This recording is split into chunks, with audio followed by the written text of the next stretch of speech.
Il l'attendait sur le quai avec un bouquet de chrysanthèmes blancs. Il souriait. Il ne savait pas encore que dans ce même train, la nuit d'avant, sa femme avait tiré le rideau du compartiment avec un inconnu.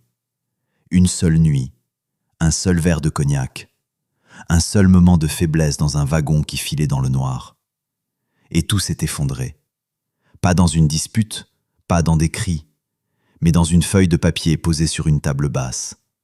Un résultat médical. 3 lignes imprimées en petit, c'est tout ce qu'il a fallu pour que 3 ans de mariage partent en poussière. Restez avec moi, parce que cette histoire, ce n'est pas seulement une trahison.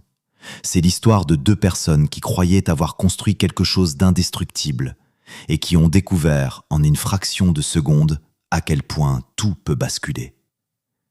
Bienvenue sur la chaîne Histoire d'infidélité. Ici, on ne juge pas, on raconte la vérité, telle qu'elle est, complexe, douloureuse et terriblement humaine.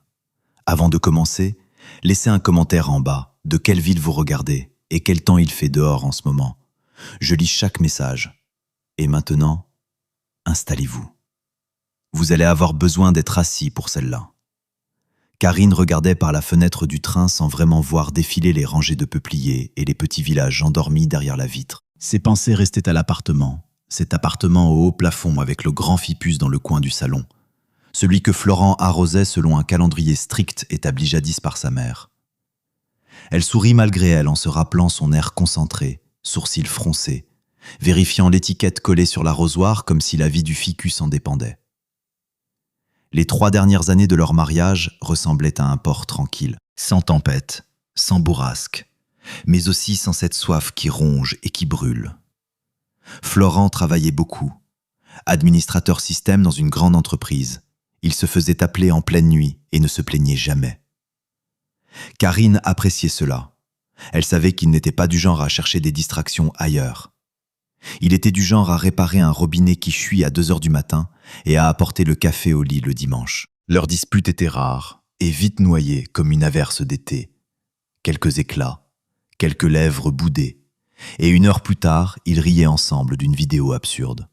« C'est ça le bonheur », se disait-elle, un refuge discret et solide. Florent, en l'accompagnant à la gare, avait été exactement tel qu'elle le connaissait, prévisible et aimant.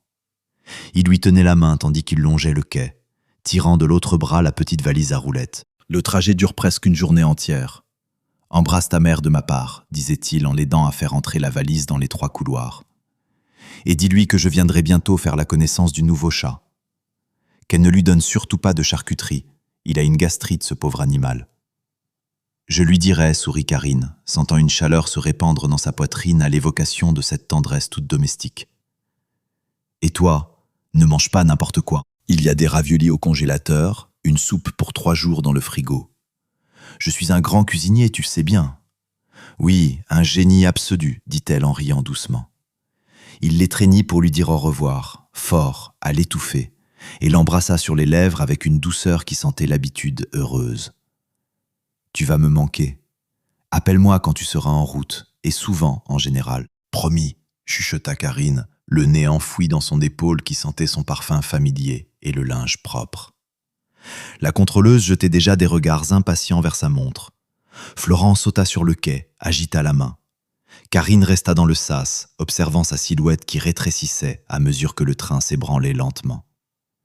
Elle continua à lui faire signe jusqu'à ce qu'il disparaisse, absorbée par la foule des gens venus dire au revoir. Puis elle soupira, redressa ses cheveux et alla chercher son compartiment. Elle ouvrit la porte et s'arrêta une fraction de seconde.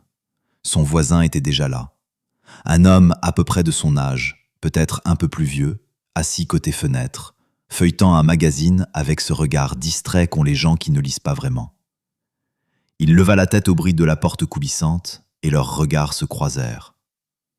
Il était d'aspect agréable, franchement agréable même. Cheveux sombres, barbe de quelques jours soigneusement entretenue, yeux vifs et légèrement moqueurs. Habillé simplement mais avec cette aisance naturelle qui ne s'achète pas. Jean foncé, pull clair, col légèrement roulé. Il sourit aussitôt, un sourire ouvert, sans calcul apparent. « Bonsoir », dit-il en posant le magazine. Je commençais à croire que j'allais m'ennuyer seul jusqu'au terminus. Je ne voudrais surtout pas vous priver de cet ennui, répondit Karine avec un sourire légèrement ironique, en posant son sac sur la couchette. Il rit, un rire bref, sincère. Patrick, très heureux. Karine, joli prénom, il va bien avec vous. Elle ne répondit rien, mais sentit quelque chose de chaud et d'inattendu passer dans sa poitrine. Une légèreté, presque une surprise. Il se leva naturellement pour l'aider à hisser la valise sur le porte-bagages supérieur, sans en faire trop, sans attendre de remerciements. « Merci », dit-elle simplement. « De rien, c'est le minimum. » La première demi-heure se passa dans un silence confortable. Karine avait ouvert un livre, mais les mots glissaient sans s'accrocher. Ses yeux lisaient, son esprit était ailleurs, dans l'appartement, dans la cuisine, avec Florent et ses raviolis congelés. Patrick regardait par la fenêtre les lumières de la ville défiler, les bras croisés, pensifs. Puis la ville s'effaça.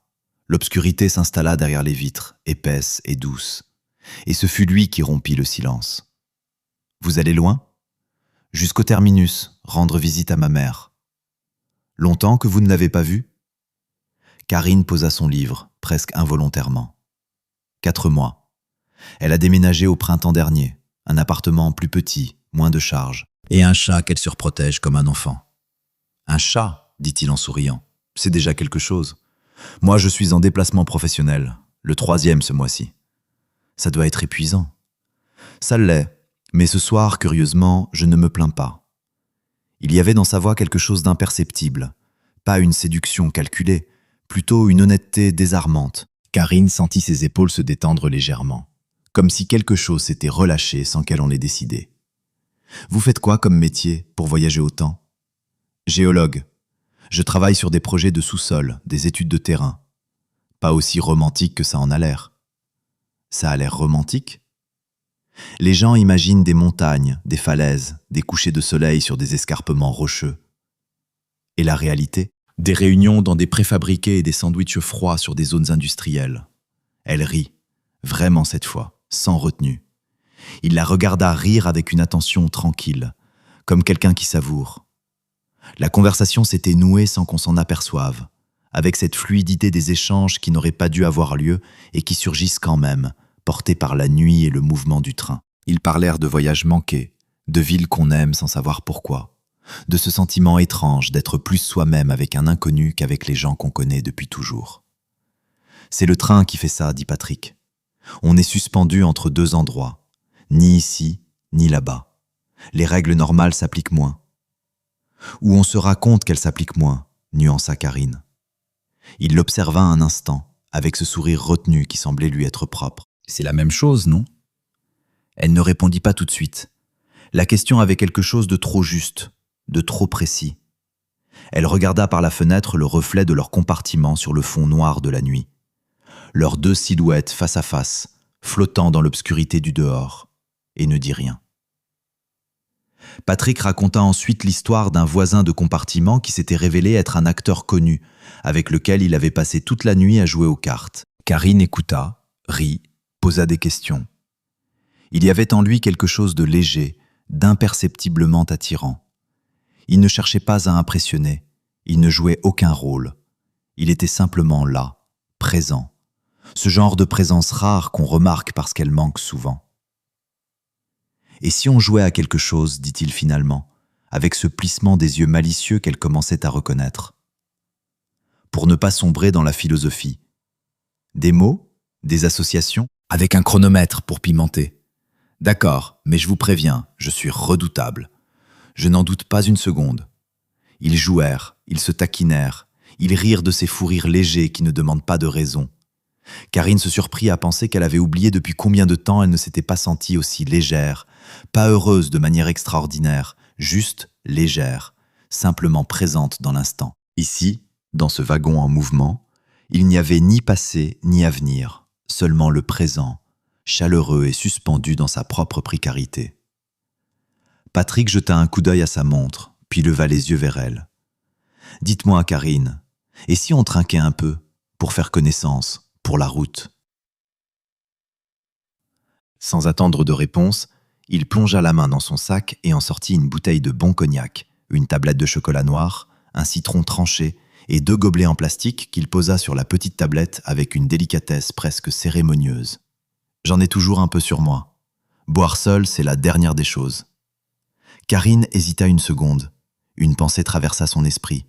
Florent, l'appartement, le ficus soigneusement arrosé, la soupe dans le frigo. Mais la pensée était légère, presque translucide, et elle se dissout dans l'air tiède du compartiment avant même qu'elle ait pu s'y accrocher. Pourquoi pas? Ce n'était pas une question, c'était une décision. Petite, anodine en apparence, mais quelque chose dans sa voix le savait. Il versa le cognac, lui tendit un quartier de citron saupoudré de sucre. Leurs doigts se frôlèrent une fraction de seconde. Rien. Ou peut-être quelque chose, trop fugace pour être nommé. « À ce que les compagnons de voyage soient toujours aussi agréables, dit-il en la regardant droit dans les yeux. Pas de détour, pas de faux speeder. Ils trinquèrent. Le cognac brûla doucement la gorge et se répandit en chaleur à l'intérieur. Dehors, la nuit glissait sans bruit contre les vitres. Et Karine, sans bien savoir pourquoi, n'avait plus du tout envie de dormir. La conversation avait glissé sur d'autres rails, imperceptiblement, comme un train qui change d'aiguillage sans qu'on s'en aperçoive. Les plaisanteries étaient devenues plus personnelles, les sous-entendus plus transparents. À un moment, en racontant une histoire, Patrick posa la main sur la sienne, posée à plat sur la tablette, pour ponctuer un geste, juste ça. Il ne la retira pas immédiatement. Karine sentit quelque chose courir sur sa peau. Une onde légère et précise, mais elle ne retira pas sa main non plus. Ce contact, si naturel et si anodin en apparence, s'était chargé d'électricité. Ils étaient assis très proches à présent. La distance que les inconnus maintiennent d'instinct avait disparu sans qu'on lui ait demandé de partir. Karine percevait son parfum, mêlé à l'arôme ténu du cognac.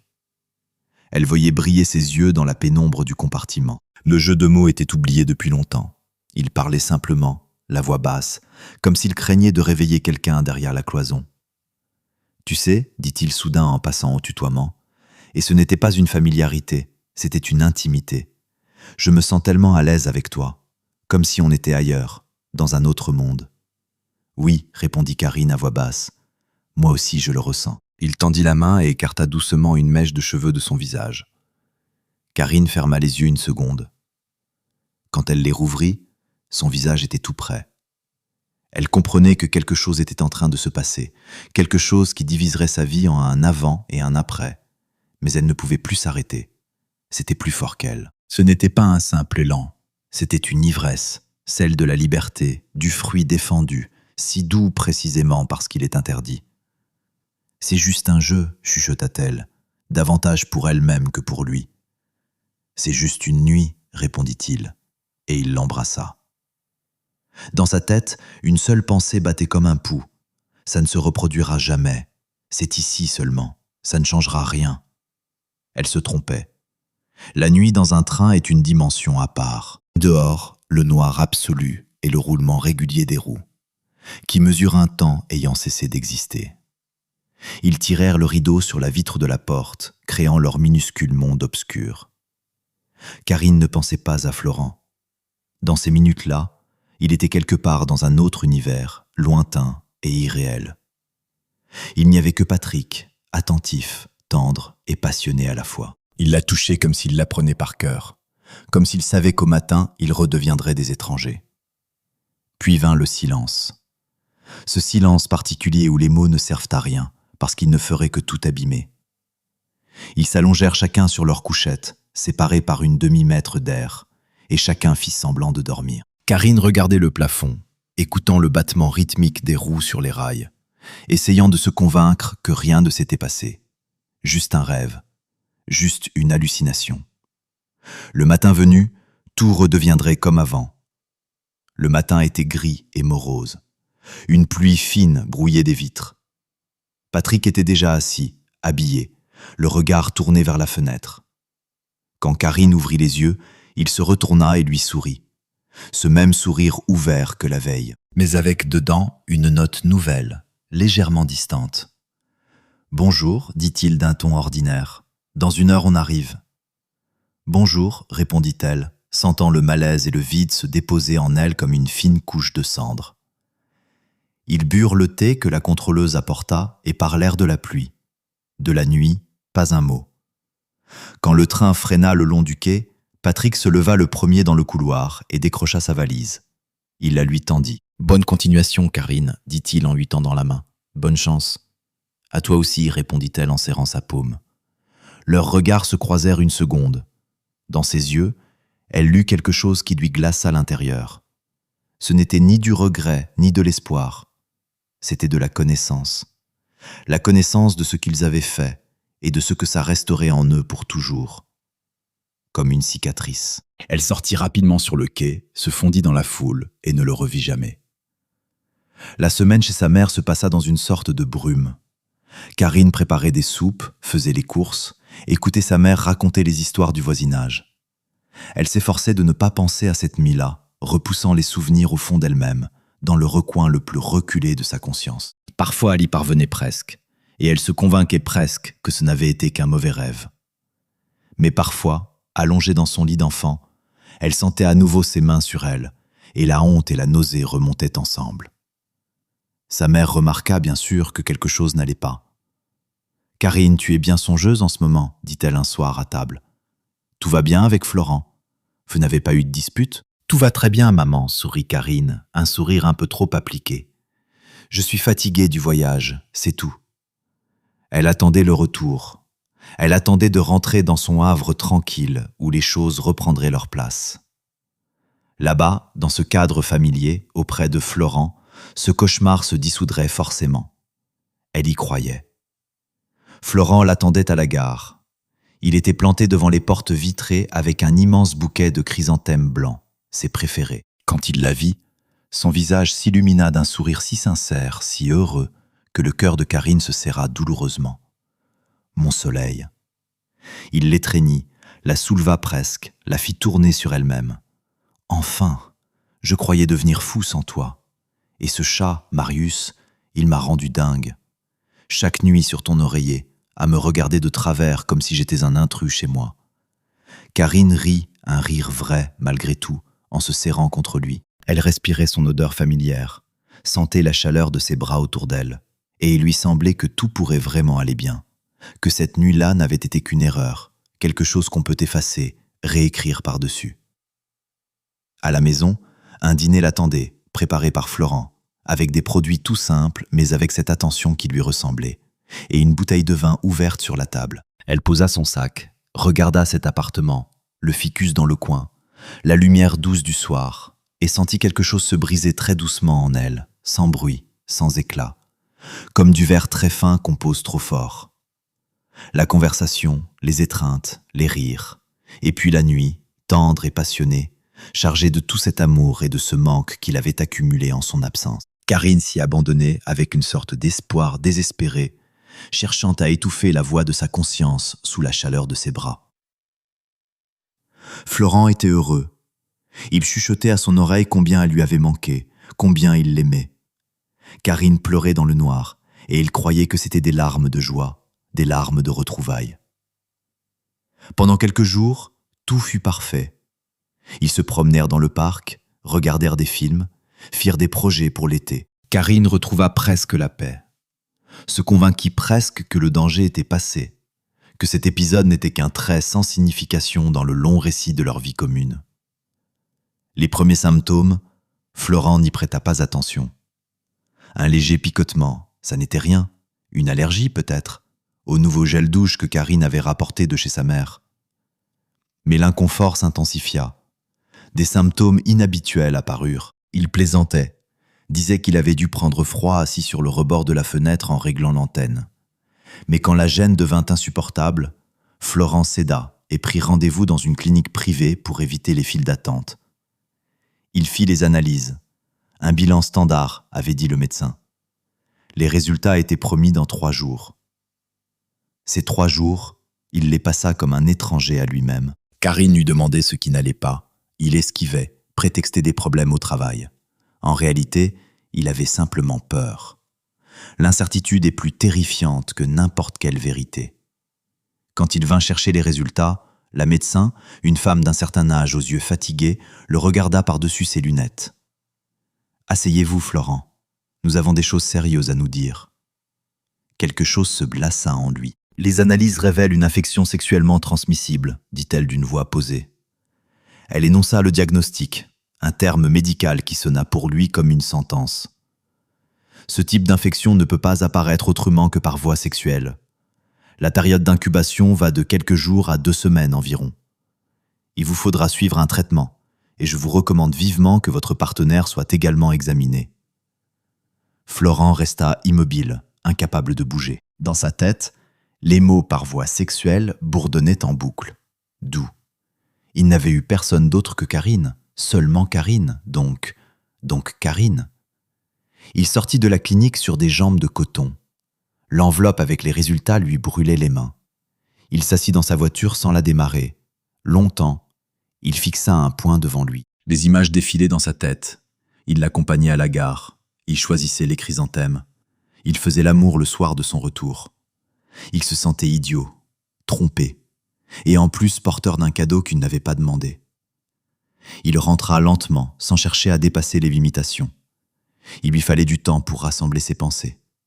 Les pensées refusaient de se rassembler. Elles fuyaient dans tous les sens. Quand il poussa la porte de l'appartement, Karine était en cuisine. Elle entendit la porte et passa la tête dans le couloir, souriante. « Florent, tu rentres tôt ? Je suis justement en train de préparer le dîner. » Il ne répondit pas. Il traversa le couloir, entra dans le salon, s'assit dans le fauteuil et posa sur la table basse une feuille pliée en 4. « Florent, qu'est-ce qui se passe ?» Karine essuya ses mains sur un torchon et sortit de la cuisine. Elle sentit immédiatement que quelque chose n'allait pas. Le silence était trop lourd. « Viens, dit-il doucement. » Mais dans cette voix, il ne restait rien du mari aimant qu'il avait fait tournoyer sur le quai. C'était une voix glacée, une voix étrangère. Karine s'approcha. Florent désigna la feuille d'un mouvement de tête. « Lis. » Elle déplia la feuille. Elle parcourut les lignes imprimées en petits caractères, termes médicaux, valeurs, et en bas, la conclusion, le diagnostic. Elle ne comprit pas tout de suite, et quand elle comprit, le sang se retira de son visage. La feuille se mit à trembler dans ses mains. « Qu'est-ce que c'est ?» chuchota-t-elle, bien qu'elle le sache déjà parfaitement. Florent leva les yeux vers elle. Pas de colère dedans, pas de cri, seulement un vide glacial, absolu. « Ce sont mes analyses, Karine. Dis-moi, d'où ça vient ?» Je ne sais pas, bredouilla-t-elle. C'est peut-être une erreur. Ils ont peut-être confondu les dossiers. Ou alors toi, à la piscine, au sauna, on peut attraper des choses. Arrête. Il la coupa net. N'insulte pas mon intelligence. La médecin a été claire. Transmission uniquement sexuelle. Période d'incubation maximale, 2 semaines. Je n'ai eu personne d'autre que toi, ni avant ton départ, ni pendant. Tu le sais. Alors la source, c'est toi. Chaque mot tombait comme une pierre dans une eau stagnante, dessinant des cercles qui s'élargissaient jusqu'au bord d'un monde qui se fissurait. Karine le regardait et comprenait que le mur de mensonges qu'elle avait si soigneusement élevé pendant 1 semaine et demie venait de s'effondrer en un instant. « Florent, pardonne-moi. » Sa voix se brisa. « Je ne voulais pas. C'est arrivé comme ça, sans que je comprenne comment. »« Raconte, dit-il. » Sa voix restait basse, mais cette voix-là faisait froid dans le dos. « Qui? Où? Quand ?» Karine cacha son visage dans ses mains. Ses épaules tremblaient. « Dans le train, dit-elle dans un sanglot. Quand j'allais chez ma mère. Un voisin de compartiment. On a bu, on a parlé. C'était une seule nuit, Florent, une seule nuit stupide. Je ne sais pas comment c'est arrivé. Ça ne voulait rien dire. Je t'aime, toi. Seulement toi. » Elle s'agenouilla devant lui, tenta de saisir ses mains. Il les retira brusquement, comme s'il s'était brûlé. « Ne me touche pas. » Dans la voix, enfin, une émotion, du dégoût. « Tu entends ? Ne m'approche pas. » Le contraste était insoutenable. Il revoyait le quai de la gare, les chrysanthèmes blancs qu'il avait choisis avec soin, son visage à elle quand il l'avait soulevée dans ses bras. Pendant ce temps, elle n'était déjà plus tout à fait sienne. Elle s'était donnée à un inconnu au rythme des roues sur les rails. « Je t'attendais avec des fleurs, dit-il à voix haute, comme s'il pensait encore à voix haute. Tu m'avais manqué. Je t'ai prise dans mes bras le soir même.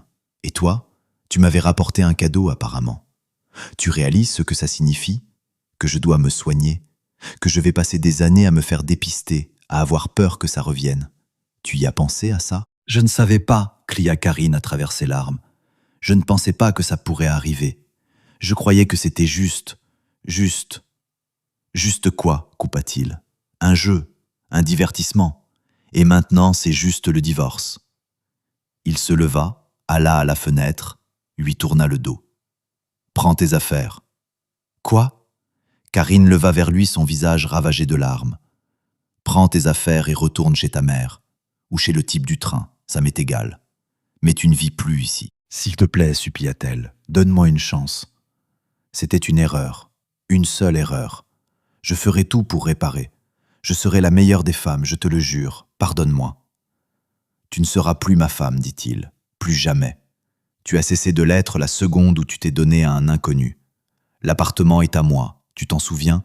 Mes parents nous l'ont offert pour le mariage. Alors il n'y a rien à partager. Fais tes valises. Il parlait posément, tranquillement, comme s'il établissait une liste de courses. Et c'était cela, le pire.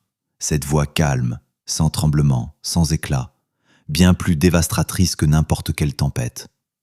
Cette tranquillité terrifiait Karine plus que n'importe quelle crise de larmes, n'importe quel cri, n'importe quelle assiette fracassée contre un mur. Les gens qui hurlent ont encore quelque chose à sauver. Lui n'avait plus rien à sauver. Et c'était ça, le pire. « Florent, où veux-tu que j'aille » sanglotait-elle, les genoux sur le parquet, les mains jointes comme pour une prière. « Qu'est-ce que je vais dire à ma mère? Qu'est-ce que je lui dis, moi? Ce sont tes problèmes. » Il ne se retourna pas. Sa nuque était raide, ses épaules fermées. Il fallait y penser avant de boire du cognac avec un inconnu, avant de tirer le rideau. Il sortit de la pièce et claqua la porte avec une telle violence qu'un livre tomba de l'étagère. Ce roman qu'ils avaient acheté ensemble lors d'un vide-grenier, un dimanche d'automne où il avait plu et où ils avaient ri sous le même parapluie. Le livre resta ouvert sur le sol, face contre terre, comme un oiseau à l'aile brisée. Karine ne bougea pas tout de suite. Elle resta là, à genoux au milieu du salon, entourée des objets de leur vie commune. La lampe qu'ils avaient choisie ensemble, les photos encadrées sur le buffet, le bouquet de chrysanthèmes blancs qui se mourait lentement dans son vase. Ces fleurs qu'il avait tenues à la main sur le quai, rayonnant comme un homme qui ne sait pas encore qu'il est en train de tout perdre. Ces fleurs qui ressemblaient maintenant à des fleurs de deuil. 1 heure plus tard, elle jetait ses affaires dans la valise d'une main qui tremblait tellement qu'elle n'arrivait plus à fermer les fermetures à glissière. Elle prenait un pull, le lâchait, prenait une robe, l'abandonnait sur le lit. Qu'est-ce qu'on emporte quand on quitte sa propre vie? Qu'est-ce qui vous appartient encore quand vous avez tout souillé? Florent était dans la cuisine. Elle l'entendit remplir un verre d'eau, un seul verre, pour lui seul, déjà. Il ne vint pas l'aider. Il ne passa pas la tête dans l'embrasure. Il n'existait plus pour elle dans ces minutes-là, ou plutôt, c'est elle qui avait cessé d'exister pour lui, et cette nuance-là était insupportable. Quand elle sortit dans le couloir, les yeux rouges, la valise cognant maladroitement contre le mur, il ne leva pas la tête. Il regardait le fond de son verre comme s'il y cherchait une réponse que personne ne lui donnerait. « Laisse les clés sur le meuble, c'est tout. Pas de s'il te plaît, pas de Karine. Juste une instruction administrative, froide et précise, comme on en donne à un livreur. » Elle posa les clés. Sa main resta une seconde sur le bois de la commode. Ce bois qu'elle avait poncé et ciré un week-end de mars, de la musique dans les oreilles, heureuse de ce genre de bonheur minuscule et solide. Elle retira sa main, ouvrit la porte, sortit. L'ascenseur tardait. Elle attendit devant les portes fermées, debout dans ce couloir qu'elle connaissait par cœur. Chaque fissure dans le plâtre, chaque rainure du carrelage. Ce carrelage, oui, ce carrelage beige qu'elle et Florent avaient choisi ensemble dans une grande surface de bricolage 2 ans plus tôt, en se disputant affectueusement sur la nuance exacte entre le crème et le sable. Il avait dit « Tu es maniaque ». Elle avait dit « Je suis précise ». Ils avaient ri tout le trajet du retour. Elle baissa les yeux dessus et ne put plus les relever. Les portes de l'ascenseur s'ouvrirent dans un soupir mécanique. Elle entra, appuya sur le bouton du rez-de-chaussée. La cabine se referma sur elle comme un cercueil de verre. Et tandis qu'elle descendait, lentement, inexorablement, elle comprit avec une clarté terrifiante que ce n'était pas sa valise qu'elle emportait. C'était elle-même, ce qu'il en restait. Les débris de la femme qu'elle avait été il y a encore 8 jours, avant un train de nuit, avant un cognac versé dans un gobelet en plastique, avant un rideau tiré sur une fenêtre sombre. Pour un quart d'heure, pour une nuit, pour le reste de sa vie. Sa mère ouvrit la porte et ne dit rien. Elle n'en eut pas besoin. Le visage de Karine, la valise, l'heure, tout était dit. Elle posa seulement une question, à voix basse, comme on pose une main sur une blessure.